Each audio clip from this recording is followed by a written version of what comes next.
रास पंचाध्याय प्रारंभ होता है कि भगवान पिता रात्रि शरदोत्फुल्ल मल्लिका विक्षरन्तुं मनश्चक्रे योगमायामुपाश्रित।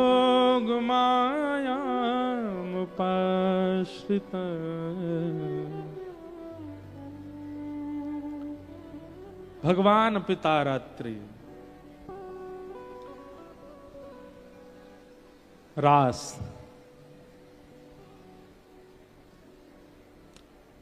मैं कहा करता हूं रस और रास ये दो शब्द हैं। हमारी भक्ति का प्रारंभ होता है रस से और हमारी भक्ति का गंतव्य होता है रास। सब लोग इधर देखिए, सावधानी से सुनिएगा। आपने तिलक लगाना शुरू किया, कंठी पहननी शुरू की, नाम जप करना शुरू किया, कथा सुनना शुरू किया, वृंदावन जाना प्रारंभ किया, ये रस है।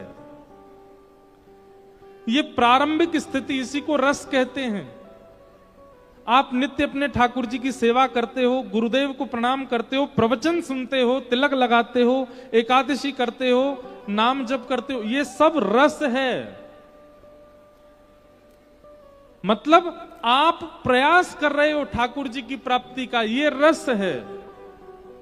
लेकिन ठाकुर जी प्रयास करें आपकी प्राप्ति का, वो रास है, वो रास है।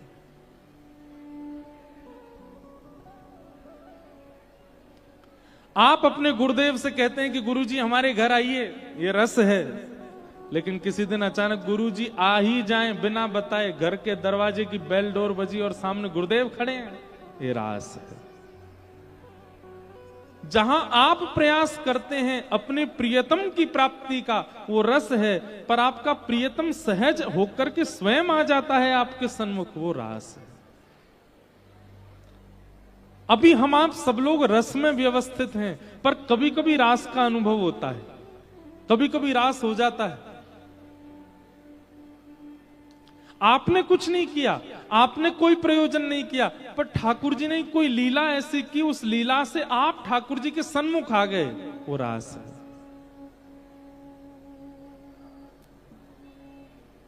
अगर आपको रास का अनुभव नहीं होता है, हमारी बात पता नहीं आप लोग समझें कि नहीं कि रास कहते किसको है। रास का अनुभव अगर आपको नहीं हुआ है तो इसका मतलब आप रस में कोई कमी कर रहे हो।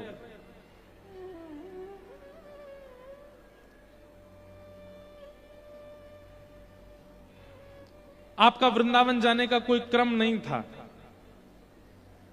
दूर दूर तक कोई संभावना नहीं थी, लेकिन अचानक से बैठे बैठे ही कुछ ऐसा हुआ कि आपको जाना ही पड़ेगा, ये रास है। आपने कोई योजना नहीं बनाई, आपने कोई परिकल्पना नहीं की, आपकी कोई व्यवस्था नहीं थी, पर ऐसी योजना बन गई, ऐसी व्यवस्था बन गई, ऐसा माहौल बन गया कि जाना ही पड़ा, ये रास है। रस और रास,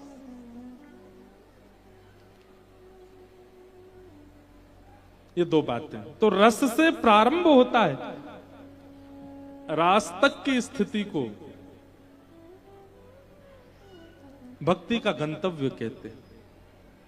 तो हम सबसे यही निवेदन करते हैं कि कथा क्यों सुननी है, गुरु आज्ञा का पालन क्यों करना है, भक्ति मार्ग में क्यों आना है, भक्ति पथ पर क्यों चलना है, ताकि एक दिन रास का अनुभव हो। मैं कुछ ना करूं, ठाकुर जी योजना बना दें सारी।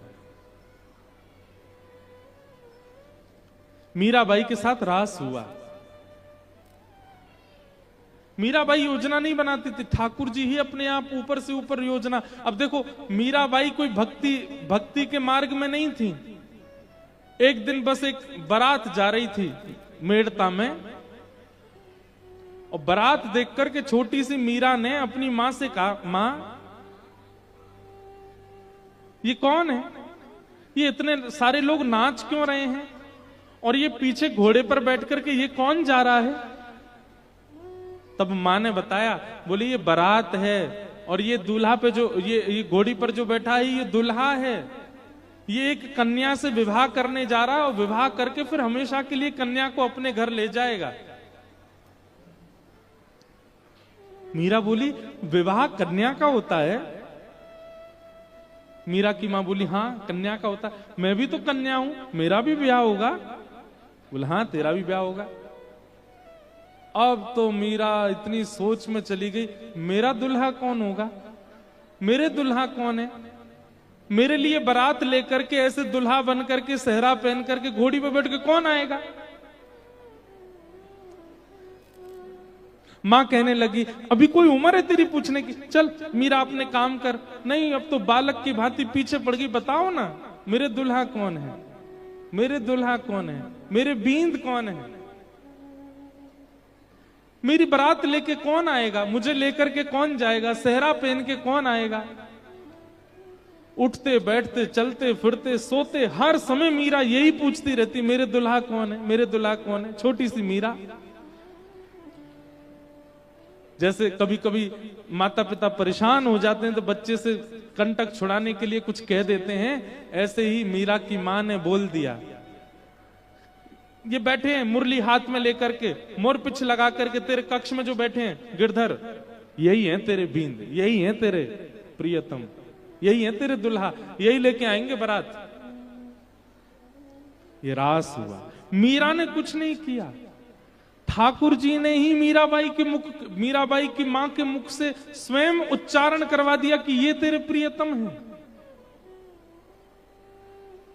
और मीराबाई एक बाल बुद्धि, एक छोटी बालिका, विश्वास कर लिया मां की बात पर। अब तो उसकी दृष्टि बदल गई।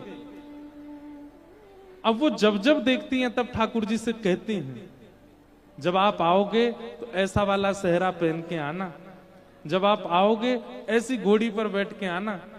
मैंने सुना है आपके मित्र हैं महादेव, उनको भी ले आना बारात में। मैंने सुना है ब्रह्मा जी भी आपके मित्र, उनको भी लेके आना। सुनो ऐसी बात करती है एकांत में। इंद्रादि देवताओं को भी संग लेकर के आना, हमारे पिताजी राजा हैं, बहुत अच्छी व्यवस्था करेंगे सबकी। अपने अपने चित्त से ठाकुर जी को प्रियतम मान लिया। ये रास हुआ मीरा के साथ।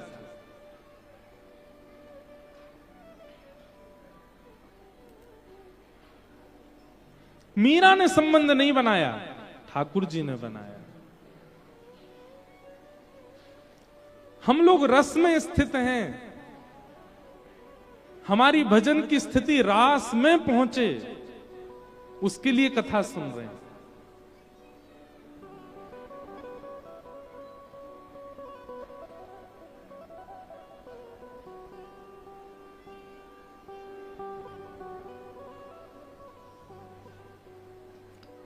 कितने भक्तों के साथ रास किया ठाकुर जी ने। रास का मतलब नृत्य नहीं होता।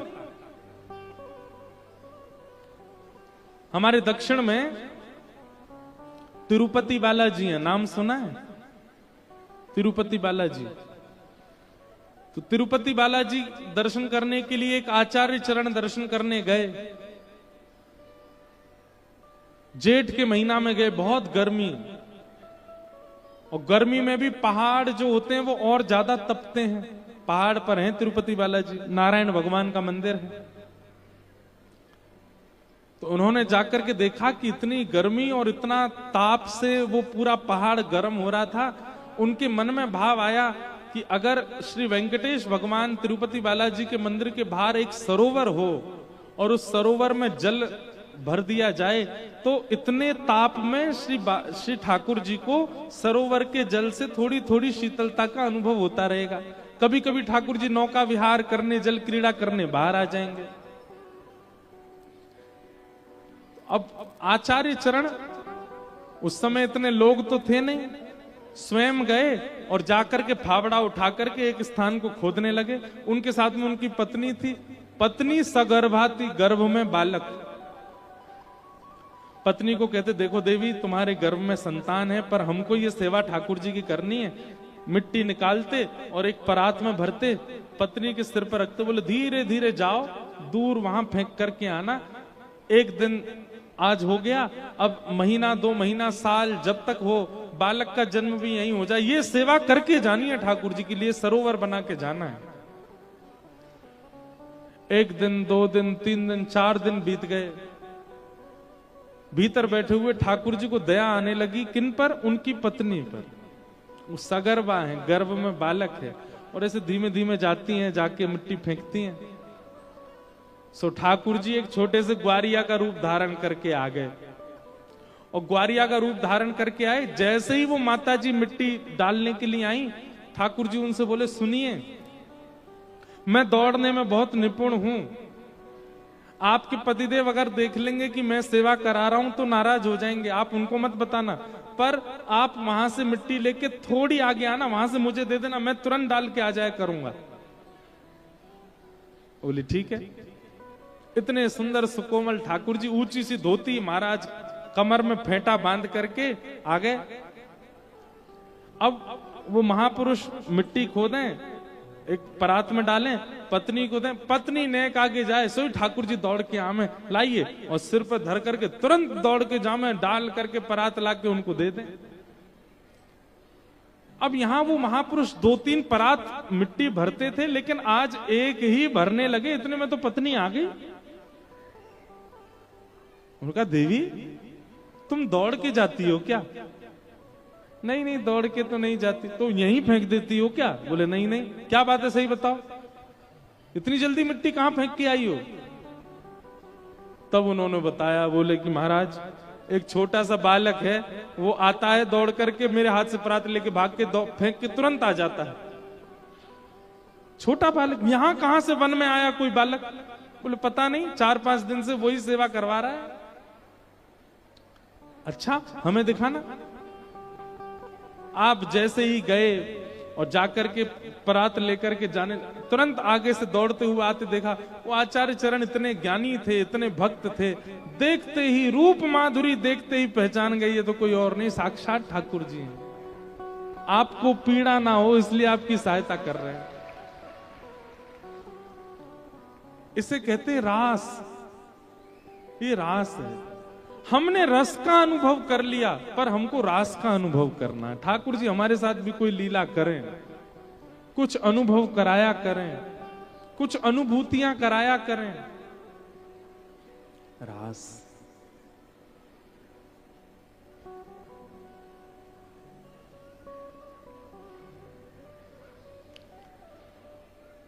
तो रस तो है, पर रास भी हो।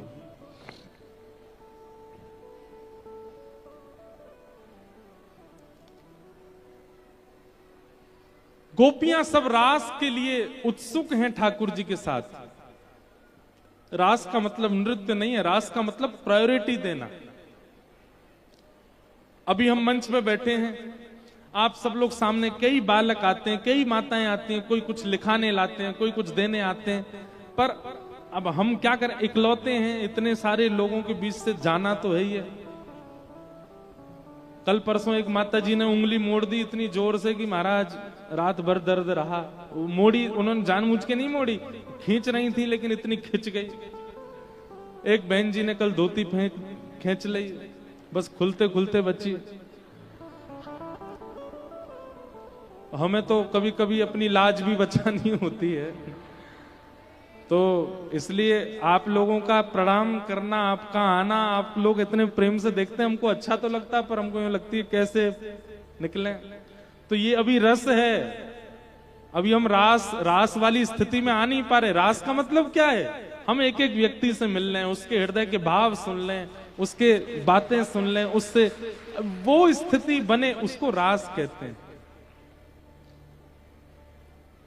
एक एक व्यक्ति को जब प्रायोरिटी दी जाती है, उसको रास कहा जाता है। हम ठाकुर जी से रास की इच्छा कर रहे हैं। रस तो ठाकुर जी दे रहे हो, अब रास दो। और वही रास की कथा है। भगवान ने अनेक वर्षों की तपस्या के बाद दंडकारण्य वन के जो संत हैं वे ही गोपी बन करके आए, और उनकी तपस्या के फल के रूप में आज ठाकुर जी उनके साथ रास विहार करने वाले। ये ब्रज की गोपियां कोई सामान्य स्त्रियां नहीं है, ये दंडकारण्य वन के संत हैं। कब से तपस्या कर रहे हैं ठाकुर जी को प्राप्त करने के लिए, आज जाकर के इनका तप पूर्ण हो रहा है।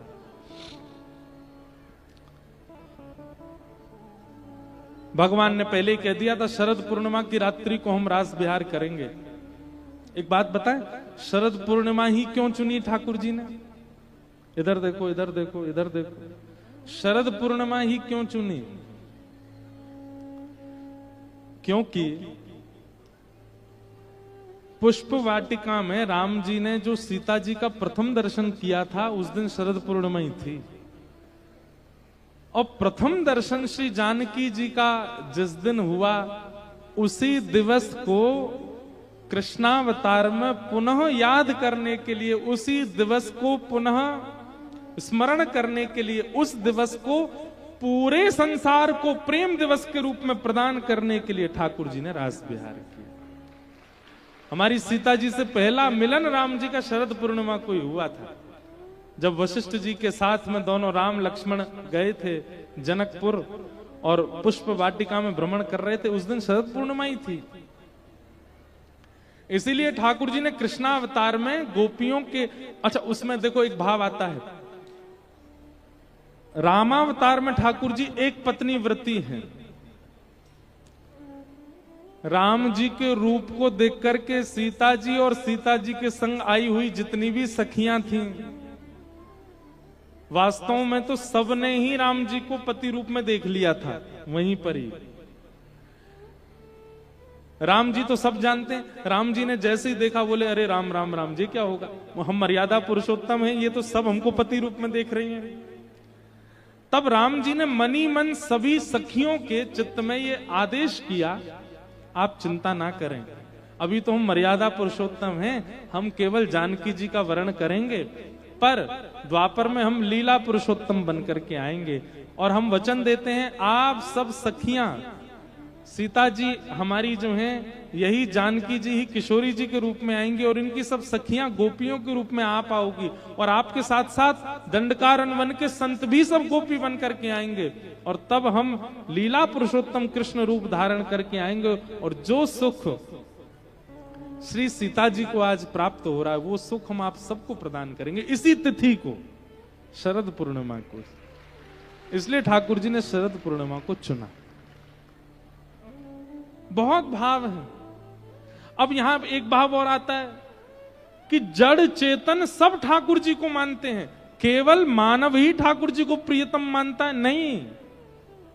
भागवत जी में वेणु गीत में वर्णन है कि जब श्याम सुंदर चलते हैं ना, श्री राम कृष्ण स्पर्श प्रमोद, ठाकुर जी के चरण के स्पर्श से गिरिराज जी में सुंदर सुंदर वृक्ष प्रकट होने लग जाते हैं, सुंदर सुंदर पुष्प प्रकट होने लग जाते हैं।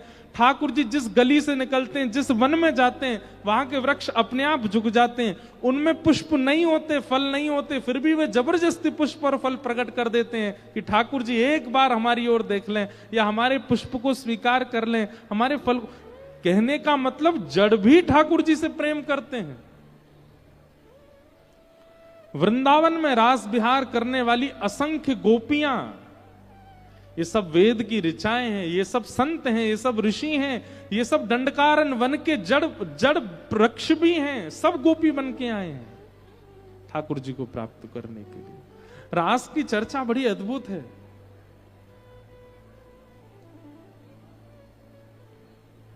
भगवान ने सब गोपियों को आश्वासन दिया कि हम शरद पूर्णिमा को रास करेंगे, और आज जैसे ही पूर्णिमा का चंद्रमा प्रकट हुआ आकाश में, और आज पूर्णिमा ही है, पूर्णिमा है ना, आज पूर्णिमा है, ले अपने आप ही आ गई पूर्णिमा। पर आप सब गोपियों की नहीं, जे नहीं पता पूर्णिमा तो है आज। जैसे ही चंद्रमा प्रकट हुए सब गोपियां व्याकुल हो गईं। अरे ये तो वही तिथि है जिस तिथि में कन्हैया ने मिलने का आश्वासन दिया था। सब गोपियां अपने अपने कार्य कर रही हैं, पर मन सबका चंद्रमा की ओर है, और सब प्रतीक्षा कर रही हैं कि एक बार और श्याम सुंदर कैसे भी करके हमें अपने पास बुला लें। इतने में ही ठाकुर जी वन में गए और कदम वृक्ष के नीचे बैठ करके जैसे ही वेणु का नाद किया, देखो एक बात सुनिएगा, वंशी, मुरली और वेणु, इनमें वंशी कौन है, मुरली कौन है और वेणु कौन है? ध्यान से सुनिएगा बहुत। वाद्य एक ही है, लेकिन वाद्य का प्रयोग जिसको बुलाने के लिए किया जाता है उसका रूप बदल जाता है। वंशी हो जाता है, वेणु हो जाता है या मुरली हो जाता है। जैसे ठाकुर जी को अगर किसी को अपना बनाना होता है, जैसे कोई ठाकुर जी को जानता नहीं है, ठाकुर जी को देखा नहीं है, लेकिन ठाकुर जी चाहते हैं कि ये कैसे करके मेरो है जाए, उसके लिए ठाकुर जी मुरली बजाते हैं। जैसे किसके लिए बजाई? रसखान। रसखान को क्या मतलब? उसका कुल खानदान परिवार दूर दूर तक ठाकुर जी से कोई संबंध नहीं, लेकिन ठाकुर जी ने उसके लिए मुरली बजाई। जो रसखान दूसरे समाज के, जिनके कुल खानदान में दूर दूर तक ठाकुर जी की कोई चर्चा नहीं, उनको वृंदावन में बसा दिया ठाकुर जी ने। क्यों? उनको मुरली सुनाई दी। जो मनोहर रूप धारण करके हमारे मन का हरण करे, वो मुरली। ताज बेगम, उनको ठाकुर जी ने मुरली सुनाई। हमारे मदन मोहन जी के परम भक्त श्री काले खां, उनको ठाकुर जी ने मुरली सुनाई। जिनका दूर दूर तक कोई संबंध नहीं ठाकुर जी से, जिनके कुल खानदान में कोई ठाकुर जी का भक्त नहीं, प्रहलाद, उनके लिए ठाकुर जी ने मुरली बजाई।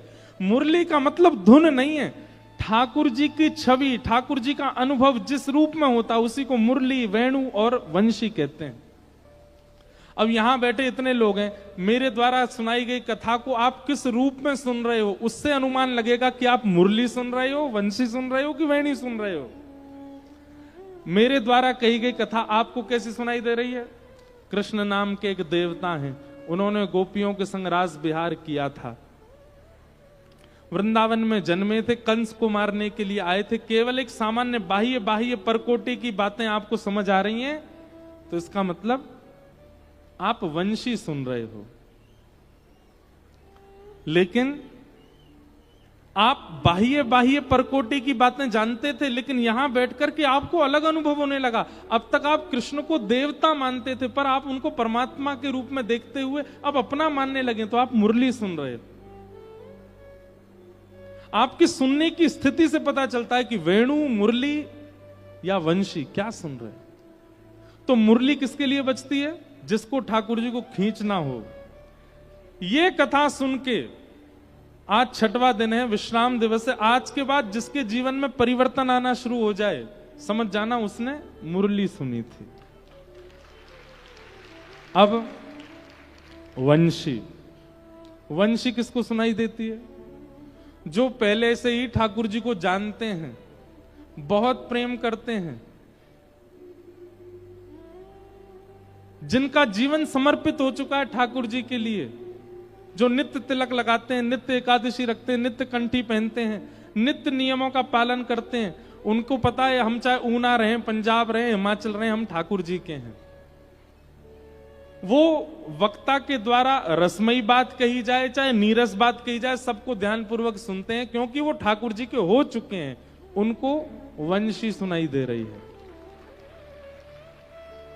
और वेणु, जिसको सुनने के बाद आप रुक ना पाओ, जिसको सुनने के बाद आप बैठ ना पाओ, जिसको सुनने के बाद आप सब भूल जाओ और आपका वश ना रहे अपने पर, तुरंत दौड़ने लगो। वृंदावन जिस दिशा में, उस दिशा में दौड़ने लगे। ना तन की स्थिति रहे, ना धन की स्थिति रहे, ना लोक लाज मर्याद कुल किसी का भी स्मरण ना रहे। बस कृष्ण चाहिए, उनकी प्राप्ति करनी है, बस अब वृंदावन जाना है, उनसे मिलना है, वही मेरे सर्वस्व हैं। ऐसी स्थिति बन जाए तो आप वेणु सुन रहे हो। बहुत कम बन पाती है। एक और बात, मुरली ठाकुर जी ऐसे बजाते हैं, अधरों से हाथ नीचे।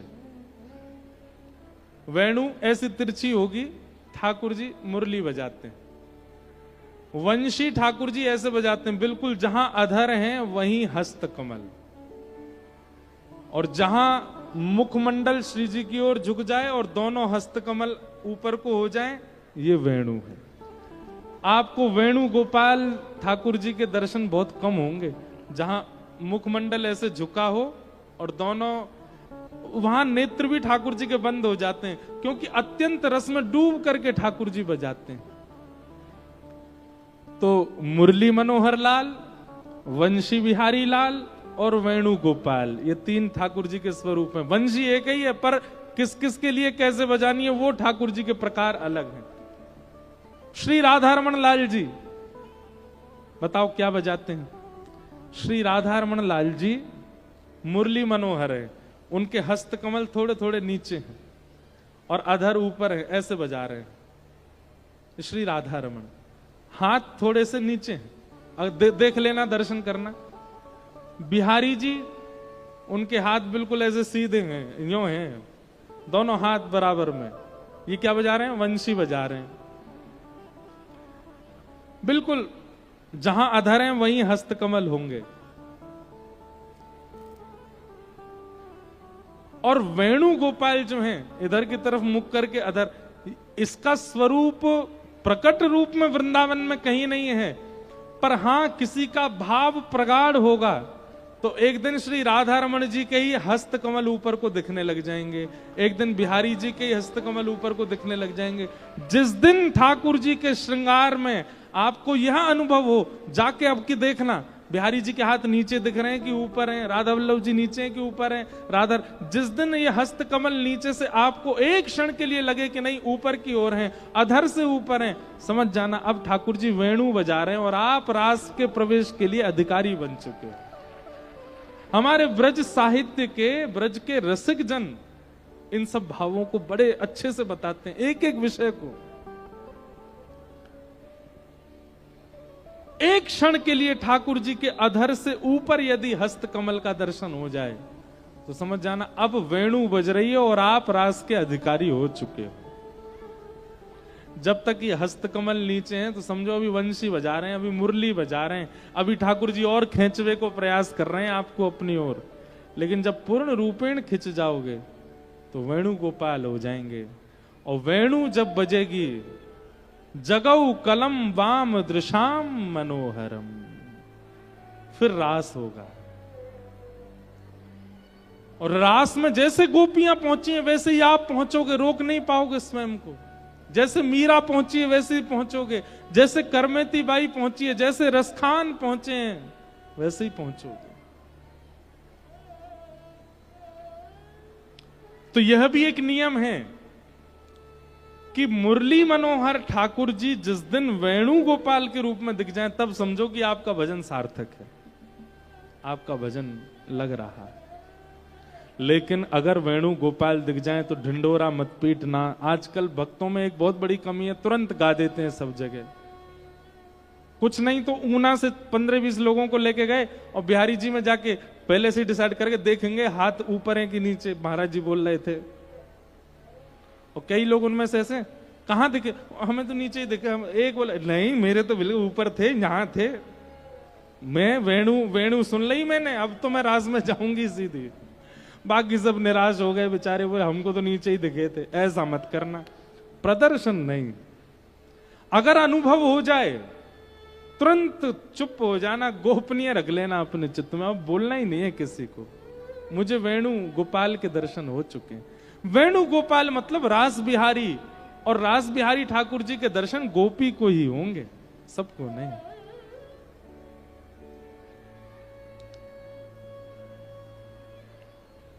गोपियां सब दौड़ी, वेणु सुनते ही रोक नहीं पाई स्वयं को, दौड़ने लगी। जैसे ही पहुंची भगवान ने सबका स्वागत किया, पतिव्रता नारी के धर्म समझाने लगे, सबको वापस भेजने के लिए भगवान कई कई उपाय बताने लगे कि ये सब सुन सुना के थोड़ी डर जाएं, वापस चली जाएं। पर गोपियां डरने वालों में से नहीं थी। ठाकुर जी डरा रहे थे, वो तुम्हारा पतिव्रता धर्म टूट गया, अरे राम राम राम राम, अपने सास ससुर पति सबको छोड़ के आ गए। एक छोटे से बालक को मिलने के लिए आई हो, कितना जघन्य पाप कर रही हो। ठाकुर जी ने खूब भयभीत कराया पर गोपियां नहीं डरी। 10 श्लोक भगवान ने कहे, तब गोपियां प्रणय गीत गाती हैं। मैवं भिवोर्हति भवान गदितुम नृशंसम् संत्यज्य सर्व विषयांस्तव पादमूलम् भक्ता भजस्व दुर्वग्रहमात्यजास्मान् देवो यथादि पुरुषो भजते मुमुक्षु। हे नाथ,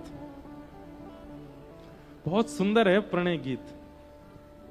कभी वृंदावन में, और वैसे तो अब समय नहीं मिल पाता है, लेकिन कभी अकिंचन सत्र एक करेंगे और उसमें वेणु गीत, ये प्रणय गीत, बहुत अंतरंग चर्चा है, सबके समझ में आने वाली बातें नहीं है।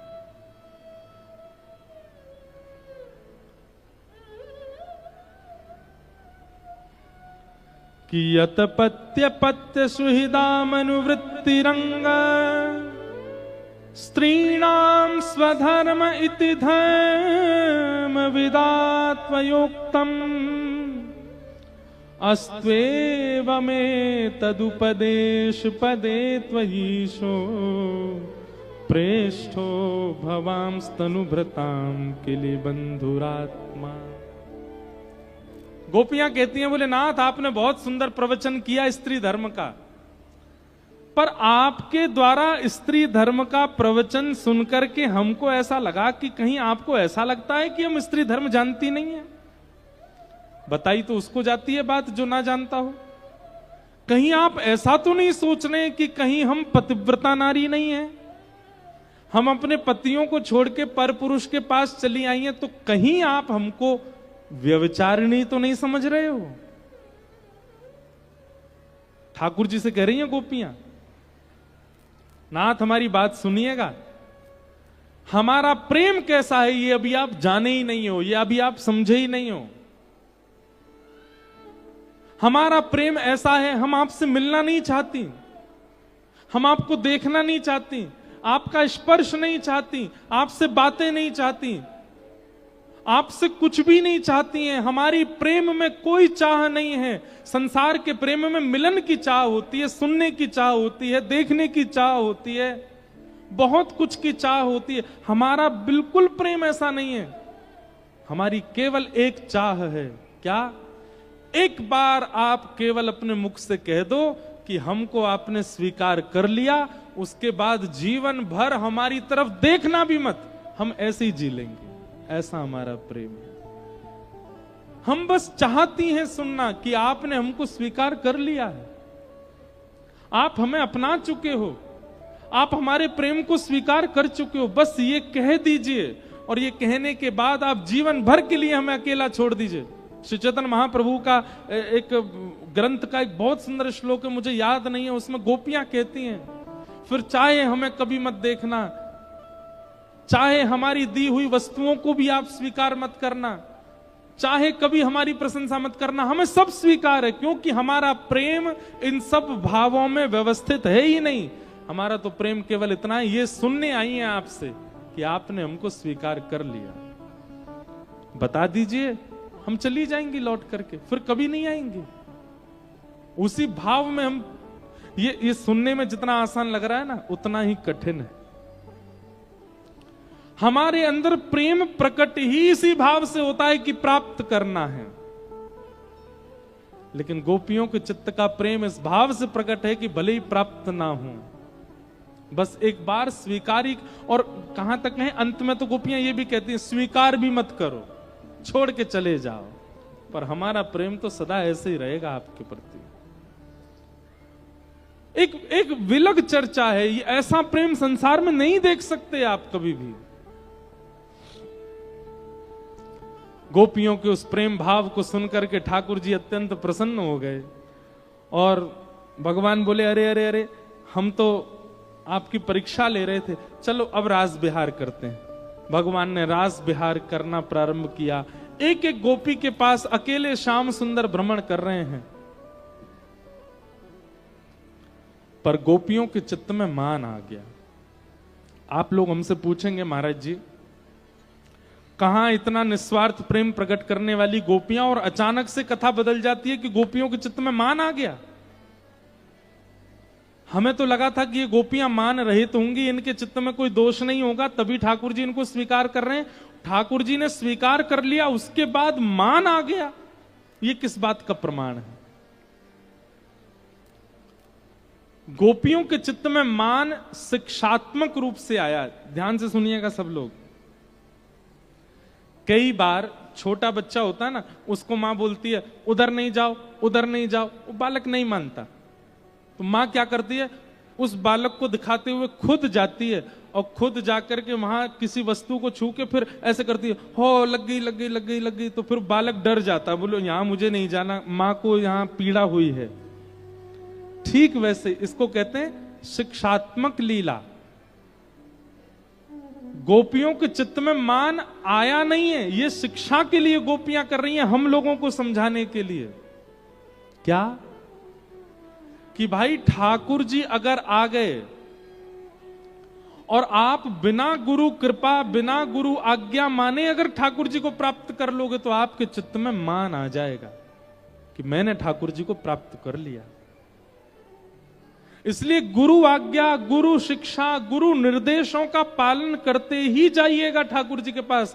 गोपियां बोली हम बिना गुरु आज्ञा, बिना गुरु निर्देश, बिना गुरु इच्छा की हम चली आई हैं, इसलिए हमें मान आया। ये गोपियों को नहीं आया है, हमको शिक्षा देने के लिए आया है। आप मत जाना। अब यहां गुरु दीक्षा लेने की भी बात कह दूं तो कोई अतिशयोक्ति नहीं, पर गुरु दीक्षा से ज्यादा गुरु दिशा, गुरु आज्ञा मान के, गुरु दिशा लेकर, गुरु की कृपा मान करके तब ठाकुर जी के सानिध्य में जाओगे तो मान नहीं आएगा।